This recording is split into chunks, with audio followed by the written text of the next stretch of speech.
Мектепте окуган иштеген мугалим болсо директорунан WhatsApp'ка сообщениялар келет экен. Бир деге жогорку окуу жайда отурса ректор деп ошон чалышат экен, сүрөтүн илип алышып. Эптеп ошол адамдардын каражаттарын алуу. Бекмырза Аскарбаевич. Саламатсыздарбы, урматтуу төрага, урматтуу кесиптештер.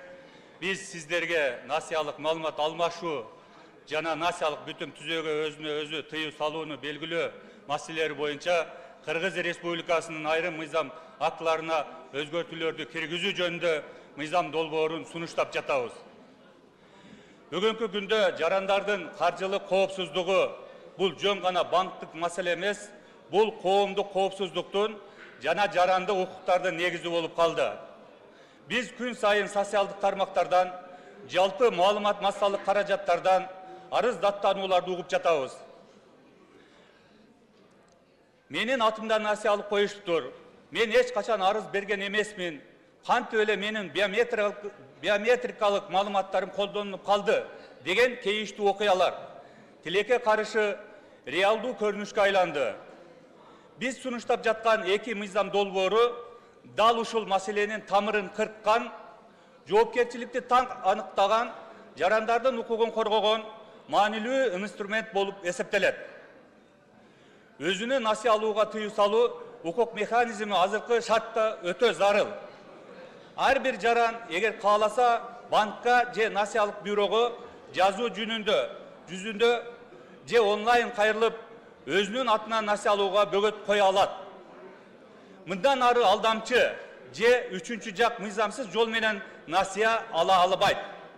Бул кошумча каржылык коргонуу, макулдугусуз насыя алуунун алдын алуу, ар бир жарандын каржылык эркиндигин камсыздоо.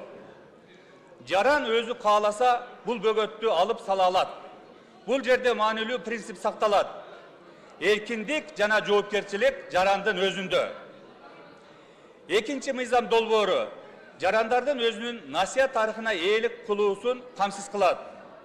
Тагыраак айтканда, жаран кайсы бюрого анын маалыматтары берилгенин так биле алат. Өзүнүн насыялык маалыматын берүүгө, чектөөгө же толук бөгөт коюуга укуктуу болот. Ар кандай отчеттор же маалымат алмашуу жарандын макулдуксуз жүрбөшү керек. Улуттук банк бул системага көзөмөл жүргүзүп, мыйзам бузган мекемелерге чара көрө алат. Бекмырза Аскарбаевич, сизге чоң ыраазычылык. Ушундай мыйзамды аябай керектүү учурда чыгарып жатасыздар, өзгөрүүлөрдү. Бүгүнкү күндө деген биздин жарандардан абдан көп кайрылуулар келип атат. Кибер коопсуздукта абдан көп алдамчылар болуп атат. Шылуундар менен ошо байланышып алып, соц тармактар аркылуу мен айтып кете турган нерсе, биздин өзгөчө мугалимдерге, докторлорго жана башка ошол системада иштеген адамдарыбызга, мисалы мектепте окуган иштеген мугалим болсо директорунан WhatsApp'ка сообщениялар келет экен. Бир деге жогорку окуу жайда отурса ректор деп ошон чалышат экен, сүрөтүн илип алышып. Анан мындай тигиндей деп туруп коркутуу үркүтүүлөргө чейин жетип баргандай. Бирок бул шылуундук нерселер менен эптеп ошол адамдардын каражаттарын алуу. Мен түшүнгөнүмдө ошондо бул мыйзам деген ошол нерселерди токтотууга багытталган, туурабы? Туура. Рахмат. Ушул урматтуу Улуттук банктын өкүлдөрү, сиздерге дагы ушундай биздин кибер коопсуздукта бүгүнкү күндө жарандарыбыздын, өзгөчө жаштардын аралашкан өкүнүчтүү болуп атат.